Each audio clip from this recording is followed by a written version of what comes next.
ओम शांति। भक्ति मार्ग में गाते हैं भगत कि तेरा तुझको अर्पण क्या लागे मेरा। परंतु ज्ञान मार्ग में बाबा रियलाइज कराते हैं कि क्या तेरा है और क्या मेरा है।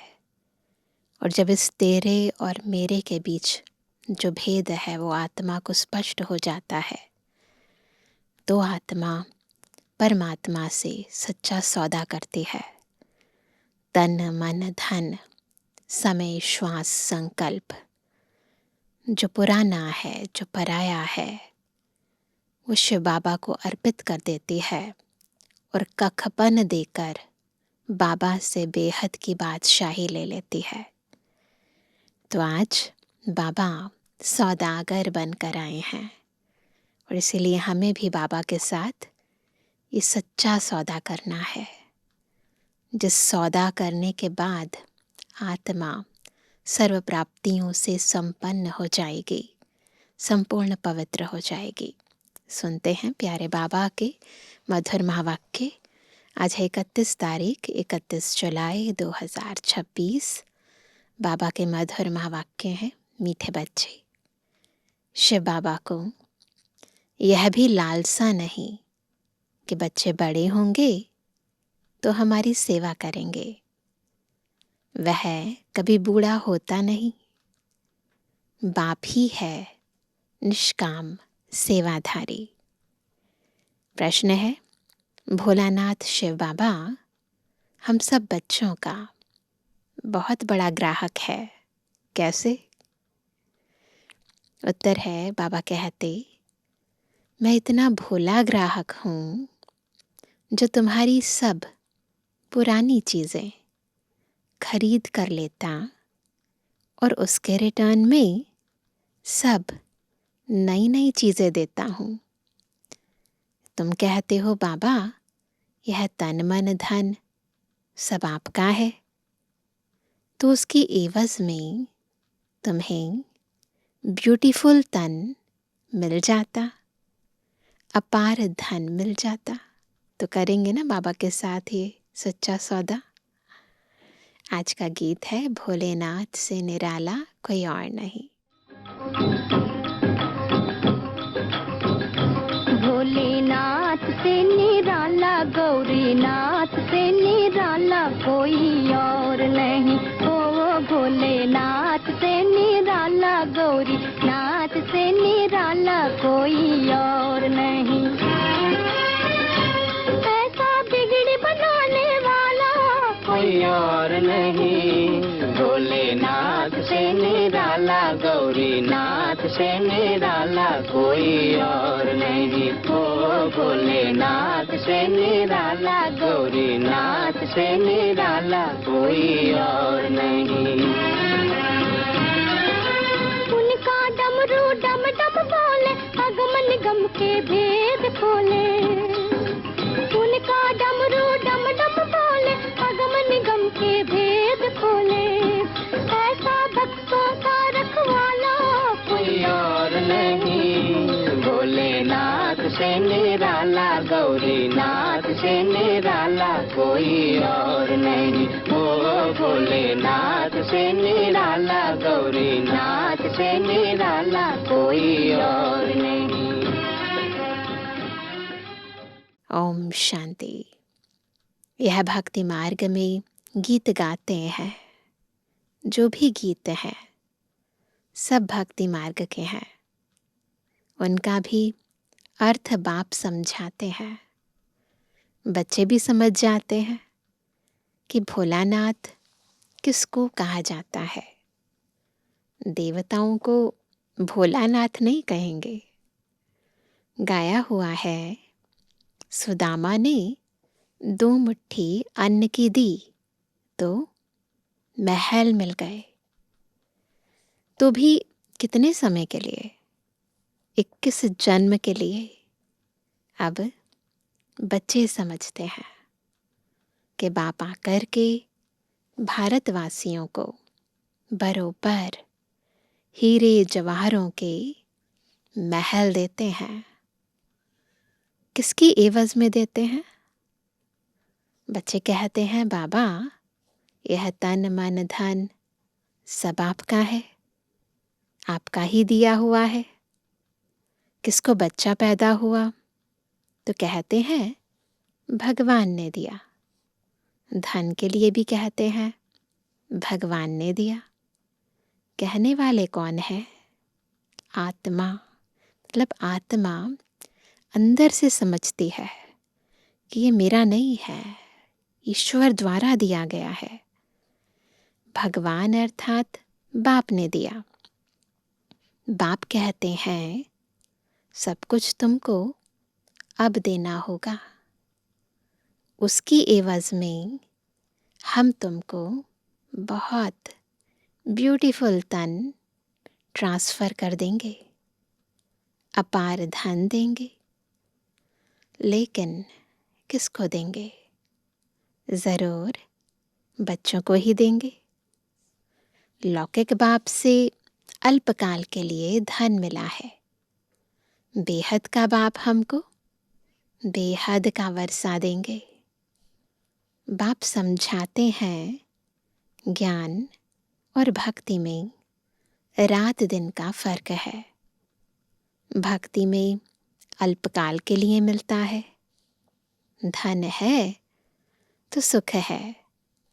धन के बगैर मनुष्य कितने दुखी होते हैं। बच्चे जानते हैं बाबा हमको अथाह धन देते हैं, इसलिए खुशी होती है। सुखधाम में तो सुख की कोई कमी नहीं। हर एक को अपनी अपनी राजधानी है। उसको कहा जाता है पवित्र गृहस्थ आश्रम। तो बाप कितना भोला है, क्या लेते हैं और क्या देते हैं। कितना अच्छा ग्राहक है बाप। यूं भी बच्चों का तो बाप ग्राहक ही है। बच्चा पैदा हुआ और सारी मिल्कियत उनकी है। वह होते हैं हद के ग्राहक। यह है बेहद का भोलानाथ, बेहद के बच्चों का ग्राहक। बाप कहते हैं मैं परम धाम से आया हूँ। इतनी दूर से आया है ग्राहक, और वो भी किस लिए? बच्चों का कखपन लेने के लिए। पुराना सब कुछ तुमसे लेकर नई दुनिया में तुमको सब कुछ देता हूँ। इसलिए दाता कहा जाता है। दाता भी इन जैसा और कोई नहीं।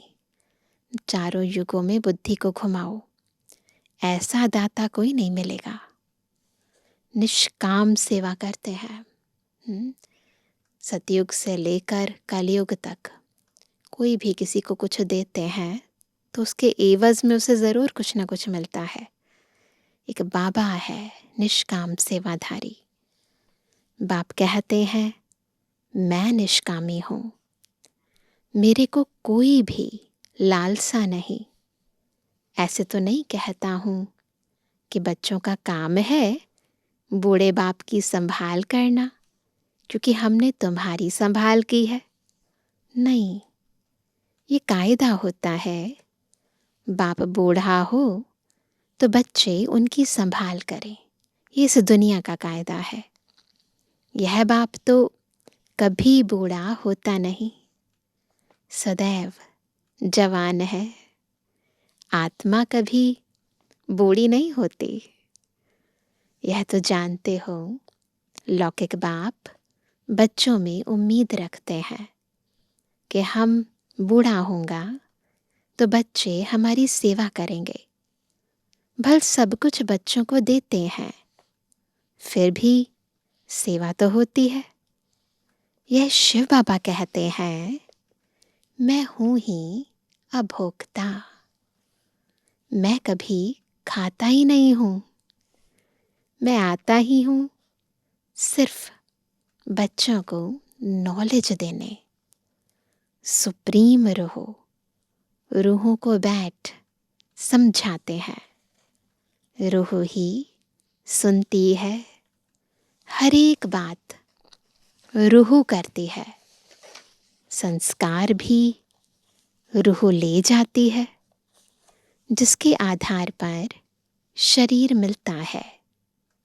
यहाँ मनुष्यों की अनेक मतें हैं। कोई कहते हैं रूह परमात्मा ही ठहरा, उनको कुछ भी लेप छेप नहीं लगता है, आत्मा निर्लेप कह देते हैं। अगर आत्मा निर्लेप होती तो क्यों कहते पापात्मा पुण्य आत्मा? फिर तो पाप पुण्य का सवाल ही नहीं, आत्मा तो निर्लेप है ना। अगर आत्मा निर्लेप है तो कहा जाए पाप शरीर पुण्य शरीर, है ना। समझने की बात है ना। अभी तुम जानते हो कि सभी आत्माओं का रूहानी बाप हम रूहों को पढ़ा रहे हैं, समझते हैं सभी, इस शरीर द्वारा, ब्रह्मातन द्वारा। आत्मा को बुलाते भी हैं ना, कहते हैं हमारे बाप की आत्मा आई, टेस्ट लो। पहले होता था ब्राह्मणों के तन में आत्मा को बुलाते थे, तो उसको फिर कुछ खिलाते थे, तो कहते थे टेस्ट लो यहाँ का, है ना। इसीलिए तो खिलाते हैं ना जब पितरों को बुलाते हैं। तो आजकल तो इतने पवित्र ब्राह्मण नहीं है कि उस आत्मा को बुलाएं, परंतु पहले ऐसा बहुत रस्म होती थी। आत्मा ही टेस्ट लेती है, बाप तो ऐसा नहीं कहेंगे, वो तो अभोक्ता है। ब्राह्मणों को खिलाते हैं, आत्मा आती है, कहाँ तो विराजमान होती होगी। ब्राह्मणों आदि को खिलाना भारत में कॉमन बात है। अक्सर यज्ञ करते हैं घर में, कोई पूजा आदि करते हैं तो ब्राह्मणों को खिलाते हैं, आत्मा को बुलाते हैं, उनसे पूछते हैं, फिर कई बातें उनकी सच्ची भी निकलती हैं। यह पितृ आदि खिलाना, यह भी ड्रामा में नोंद है।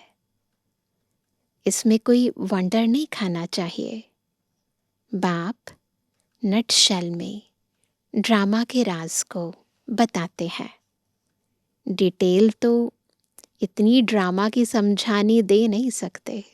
5000 वर्ष का ड्रामा है तो डिटेल में तो समझानी नहीं दे सकते ना, शॉर्ट में बताते हैं, नटशेल में बताते हैं। एक एक की समझानी में ही वर्ष लग जाए। तुम बच्चों को बड़ी सहज शिक्षा मिलती है। गाते भी हैं, हे पतित पावन आओ, आकर हमको पावन बनाओ। उनका नाम ही है पतित पावन। ब्रह्मा विष्णु शंकर को पतित पावन नहीं कह सकते हैं, बाप को ही पतित पावन लिबरेटर कहते हैं। दुख हरता सुख करता भी उनको ही कहा जाता है। वह है निराकार। शिव के मंदिर में जाकर देखो, वहाँ लिंग रखा है। जरूर चैतन्य था तब तो पूजा करते हैं। चैतन्य था, देह धारण कर उसने पाठ बजाया, हमें कुछ देकर गए, तभी तो उनकी यादगार मनाते हैं। यह देवता भी कभी चैतन्य थे तब तो उन्हों की महिमा है। नेहरू चैतन्य में था तब तो उनका फोटो निकाल महिमा करते हैं। कोई अच्छा काम करके जाते हैं तो उनका जड़ चित्र बनाई महिमा करते हैं दुनिया में ऐसे। पवित्र की ही पूजा करते हैं। एक है महिमा करना, गुणगान गाना, दूसरा है पूजा करना, है ना। अगर पवित्र है तो पूजनीय बनते हैं, नहीं तो केवल वंदनीय बनते हैं, पूजनीय नहीं बनते हैं। कोई भी मनुष्य की पूजा नहीं कर सकते क्योंकि सब अपवित्र है ना, विकार से पैदा होते हैं ना, तो उनकी पूजा नहीं हो सकती। पूजा देवताओं की होती है, जो सदैव पवित्र होते हैं। तुम जानते हो, बाप आया था, फिर अब संगम पर आया है, आया था, आया है और कल्प कल्प आता ही रहेगा। तो वह कहते हैं फिर अब संगम पर आया है स्वर्ग की स्थापना करने। फिर द्वापर से रावण राज्य शुरू होगा।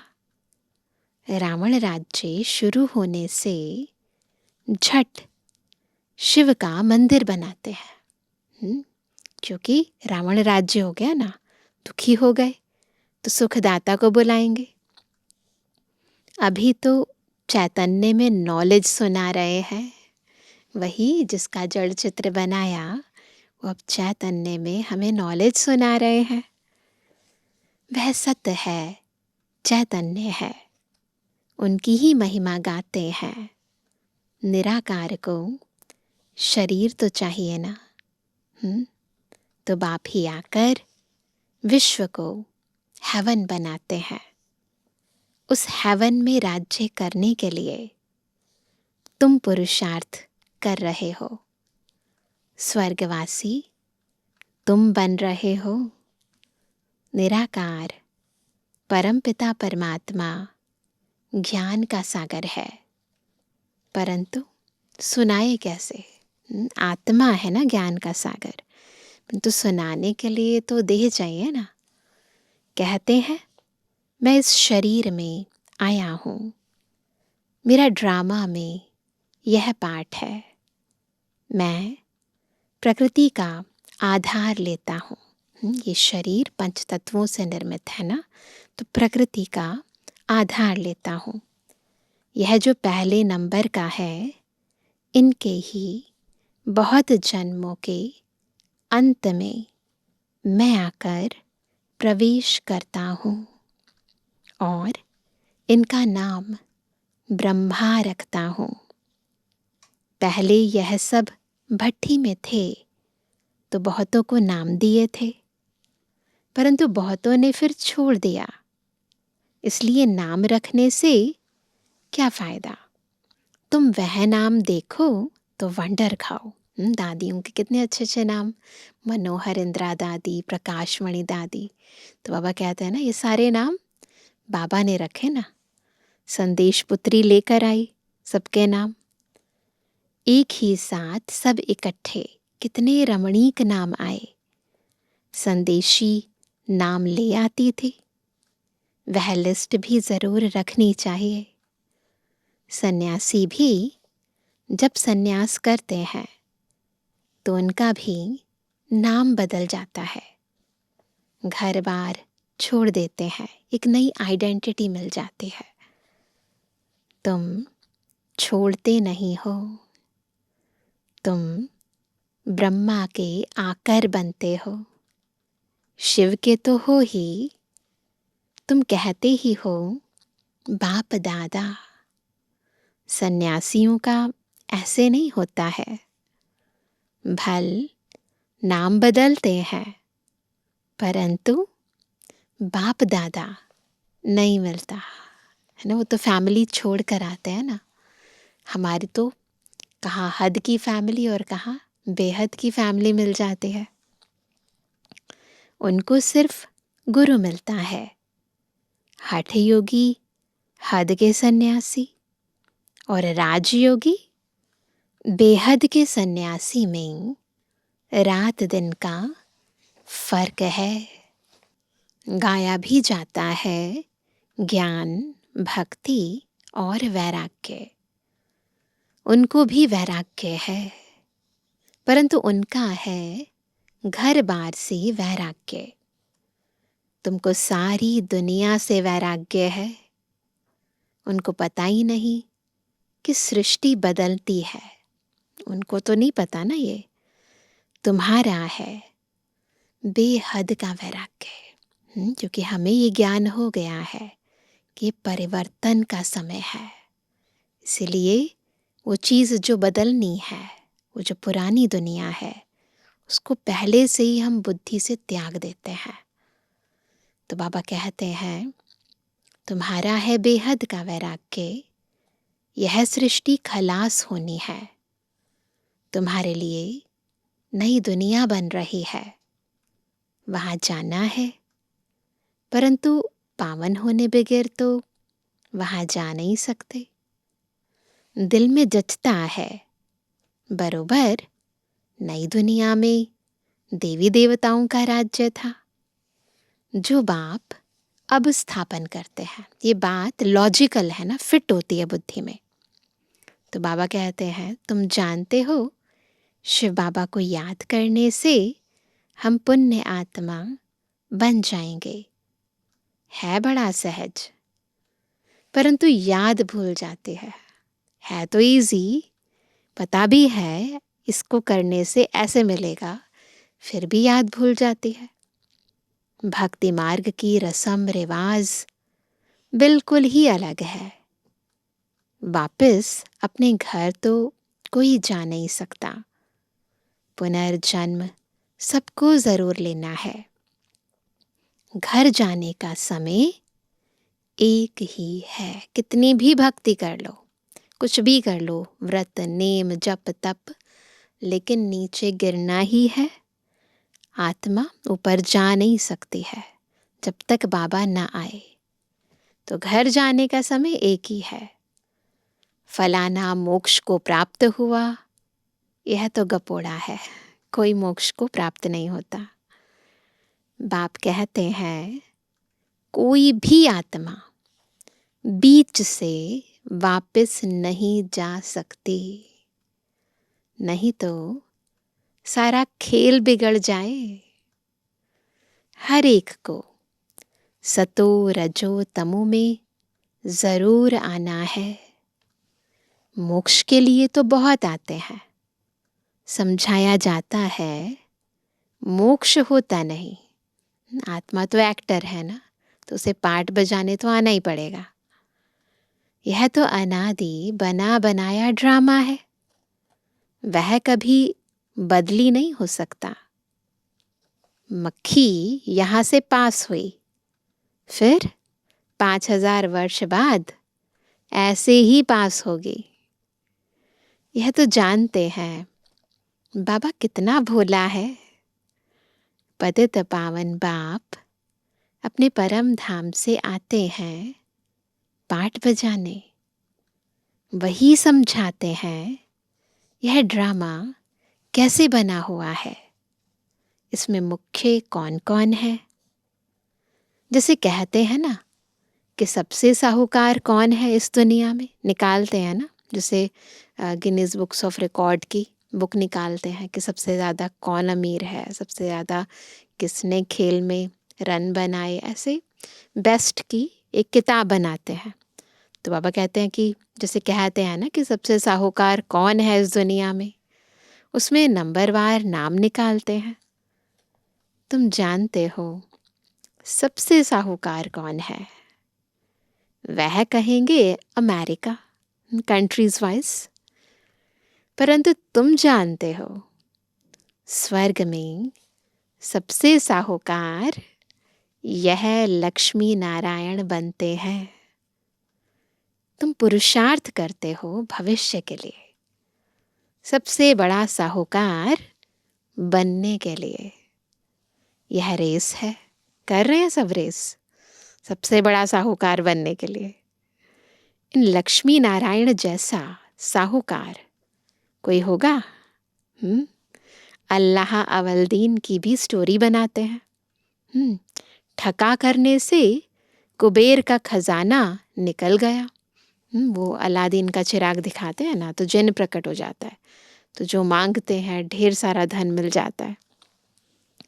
तो वह कहते हैं बहुत किस्म किस्म के नाटक बनाते हैं। अभी तुम्हारी बुद्धि में है यह शरीर छोड़ स्वर्ग में जाएंगे, हमको कारून का खजाना मिलेगा। कारून के खजाने की भी कहानी है। तो कारून के पास इतना खजाना था ना, इतना खजाना कि ऊंट के ऊपर उन खजानों की चाबियां लद लद कर जाती थी। तो बाबा कहते हैं बाप कहते हैं मुझे याद करने से माया एकदम भाग जाएगी। बाप को याद नहीं करते तो माया फिर तंग करती है। कहते हैं बाबा हमको माया के तूफान बहुत आते हैं। अच्छा, बाप को बहुत प्यार से याद करो तो तूफान उड़ जाएंगे। एक ही तरीका है। बाकी नाटक आदि बैठ बनाए हैं, बात है कुछ भी नहीं। बाप कितना सहज बताते हैं। सिर्फ बाप को याद करो तो तुम्हारे में जो एलॉय है वह निकल जाएगी और कोई तकलीफ नहीं देते हैं। आत्मा जो पवित्र सच्चा सोना थी वह अब झूठी बन गई है, फिर सच्ची बनेगी। इस याद अग्नि से आग में डालने बगैर सोना पवित्र हो ना सके, तो इसको भी योग अग्नि कहते हैं। है याद की बात, ऐसे कोई अग्नि की बात नहीं है। योग अग्नि है। जब एकाग्र होकर याद करते हैं, लगन की अगन है। वो लोग तो अनेक प्रकार के हठ योग सिखलाते हैं। तुमको तो बाप कहते हैं उठते बैठते याद करो। आसन आदि कहाँ तक तुम लगाएंगे? यह तो चलते फिरते काम करते याद में रहना है। भल बीमार हो तो यहाँ लेट कर भी बाप को याद कर सकते हो। शिव बाबा को याद करो और चक्र फिराओ। बस उन्होंने फिर लिखा है गंगा का तट हो, अमृत मुख में हो। तो ये तो भक्ति मार्ग में कहते हैं ना। तो ये है ज्ञान गंगा की बात, है ना। कानों में ईश्वरीय महावाक्य चलते रहें, है ना। ऐसे तन से प्राण निकले तब बात बने, तब आत्मा मुक्ति को प्राप्त करे, ऐसे लिखते हैं। गंगा के किनारे तो गंगा जल ही मिलता है। इसलिए मनुष्य हरिद्वार में जाकर बैठते हैं। कोई हरिद्वार में जाते हैं, कोई बनारस में जाते हैं। बाप तो कहते हैं तुम कहाँ भी बैठो, फिजिकली कहाँ भी बैठो, भल बीमार हो, सिर्फ बाप को याद करो। कहीं जाने की जरूरत नहीं है। स्वदर्शन चक्र फिराते रहो तब प्राण तन से निकले। यह प्रैक्टिस करनी पड़े। उस भक्ति मार्ग की बातों में और इस ज्ञान मार्ग की बातों में कितना रात दिन का फर्क है। बाप की याद से तुम स्वर्ग के मालिक बन जाएंगे। वह तो लड़ाई वालों को कहते हैं जो युद्ध के मैदान में मरेगा वह स्वर्ग में जाएगा। उमंग दिलाते हैं उन्हें कि जो युद्ध के मैदान में मरेगा उन्हें स्वर्ग मिलेगा, इसलिए युद्ध करो। वास्तव में युद्ध यही है, ये माया के साथ युद्ध है। उन्होंने कौरवों पांडवों का लश्कर दिखाया है। महाभारत लड़ाई हुई, फिर क्या हुआ? रिजल्ट कुछ भी नहीं। बिल्कुल ही घोर अंधियारा है, अज्ञानता है। ये कुछ भी समझते नहीं, इसलिए अज्ञान अंधियारा कहा जाता है। बाप फिर रोशनी करने आया है, ज्ञान देने आए हैं ना। उनको ज्ञान का सागर, नॉलेजफुल कहा जाता है। अभी तुमको भी सारा ज्ञान मिला है, वह है मूल वतन। यहाँ तुम आत्माएं रहती हो, उनको ब्रह्मांड भी कहा जाता है। यहाँ रुद्र यज्ञ रचते हैं, तो बाप के साथ साथ तुम आत्माओं की भी पूजा करते हैं, क्योंकि तुम बहुतों का कल्याण करते हो। बाप के साथ तुम भारत की खास और दुनिया की आम रूहानी सेवा करते हो। इसलिए बाप के साथ तुम बच्चों का भी पूजन होता है। अच्छा, मीठे मीठे सिकंदर जवानी बच्चों पे जुबानी बाप दादा का दिल जान सको प्रेम से नंबरवार प्रसाद अंसार यादगार और बुलवानी। रूहानी बच्चों की रूहानी बाप दादा को गुड मॉर्निंग, नमस्ते नमस्ते नमस्ते। धारणा के लिए मुख्य सार है, पहला, माया के तूफानों को भगाने के लिए बाप को बहुत बहुत प्यार से याद करना है। आत्मा को योग अग्नि से सच्चा सच्चा सोना बनाना है। दूसरा, बेहद का वैरागी बन इस पुरानी दुनिया को भूल जाना है। दुनिया बदल रही है, नई दुनिया में जाना है, इसलिए इससे संन्यास ले लेना है। वरदान है, कदम कदम पर सावधानी रखते हुए पद्मों की कमाई जमा करने वाले पदम पति भवा। कैसे बनेंगे पदम पति? जब कदम कदम पर सावधानी रखते हुए पद्मों की कमाई करेंगे। हर कदम, हर कर्म कदम है ना, सोच समझ कर उठाओ। बाप बच्चों को बहुत ऊंची स्टेज पर रहने की सावधानी दे रहे हैं।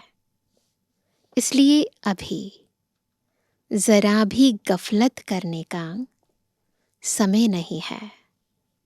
अब तो कदम कदम पर सावधानी रखते हुए कदम में पद्मों की कमाई करते पदमपति बनो।